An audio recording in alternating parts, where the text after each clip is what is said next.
Et c'est pour cela que le président du CRIF a pu dire à la veille de la guerre, enfin de la deuxième offensive de Gaza, que 95% des Juifs de France soutenaient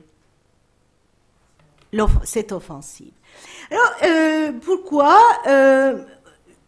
je vais continuer enfin, je vais terminer très rapidement. Je suis bavarde. Non, c'est pas sur le temps. Alors,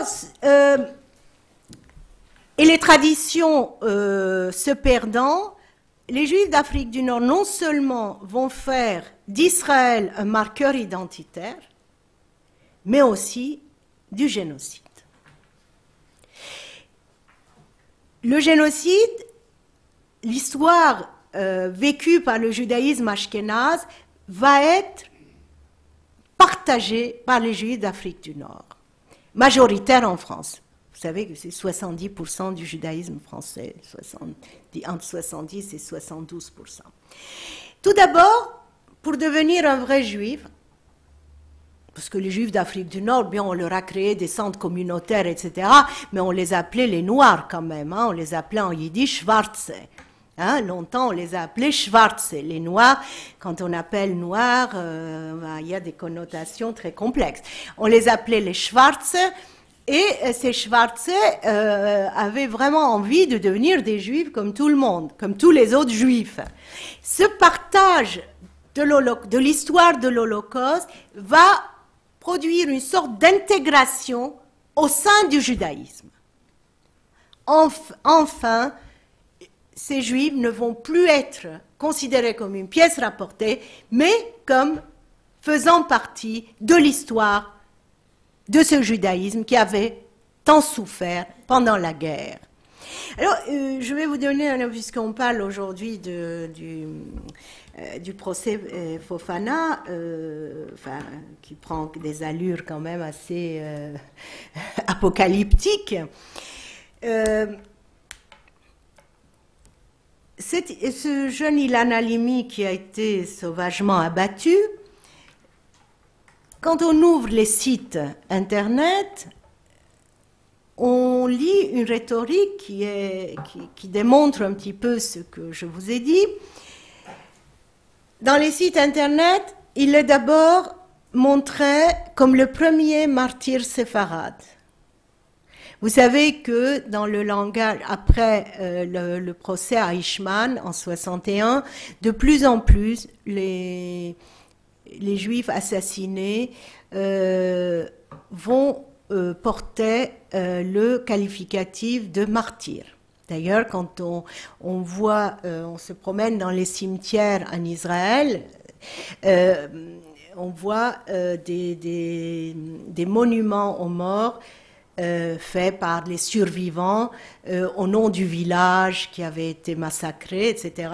Ici sont enterrés les martyrs, saints, les saints martyrs,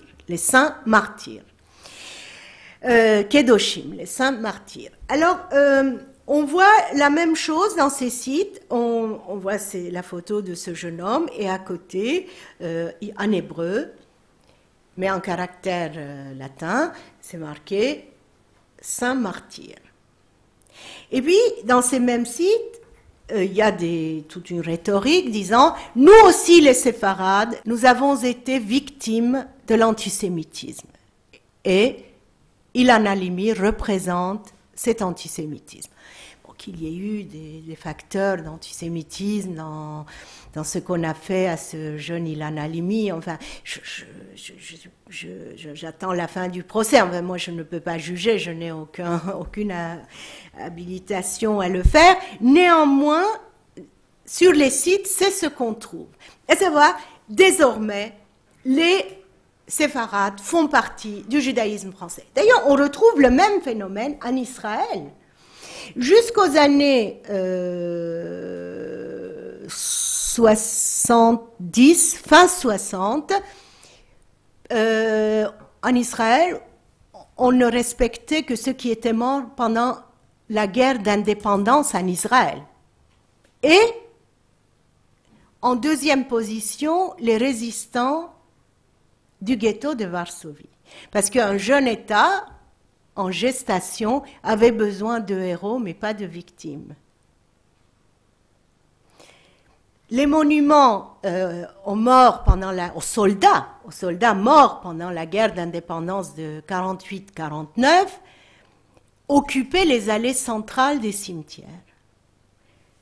Lentement, leur nombre va baisser et le nombre de monuments aux morts pendant la Shoah ne va faire qu'augmenter jusqu'à occuper quasiment toutes les allées, dans toutes les allées de grands cimetières.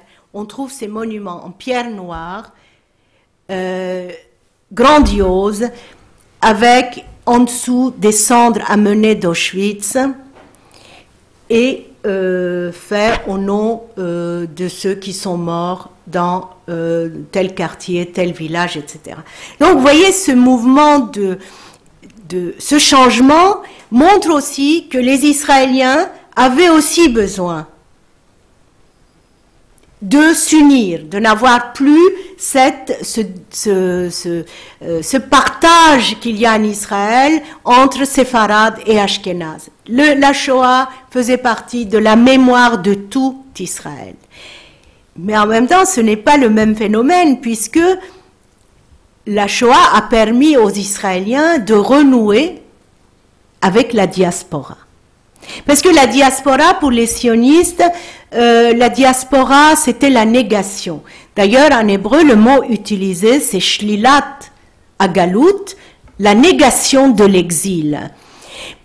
Pour les sionistes, ceux qui n'étaient pas montés en Israël, ceux qui n'avaient pas émigré, c'étaient ces juifs, décrits avec parfois une terminologie qu'on peut aujourd'hui qualifier, disons, inspirée de l'antisémitisme. Le juif de l'exil, c'était le juif toujours pâle, un peu courbé, pas valeureux, couard, qui n'avait même pas eu le courage de venir en Israël.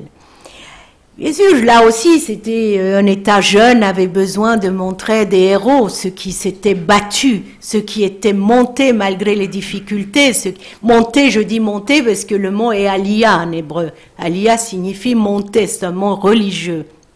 Alors, cette dichotomie qu'on voit en Israël va lentement disparaître avec l'entrée de la Shoah dans la mémoire collective, puisque finalement, ces jeunes juifs, ces jeunes Israéliens vont partir à la recherche de l'endroit où leurs parents, grands-parents ou arrière-grands-parents avaient vécu. Alors, si vous visitez les camps de concentration ou les camps de la mort, vous verrez aussi bien à Theresienstadt qu'à Auschwitz des groupes entiers de jeunes Israéliens qui viennent avec le drapeau israélien renouer avec la diaspora.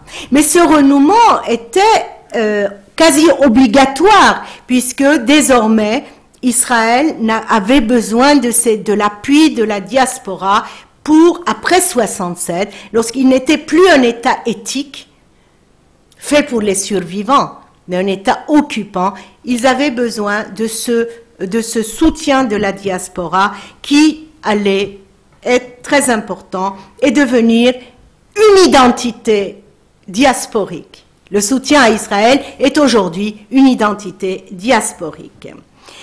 On va voir cela aussi dans le tournant pris par les intellectuels d'origine juive. L'intellectuel juif en France, ailleurs aux États-Unis, c'était un intellectuel universel et universaliste. Je ne sais pas, les frères Gershwin écrivent Porgy and Bess. West Side Story a été écrit par Bernstein.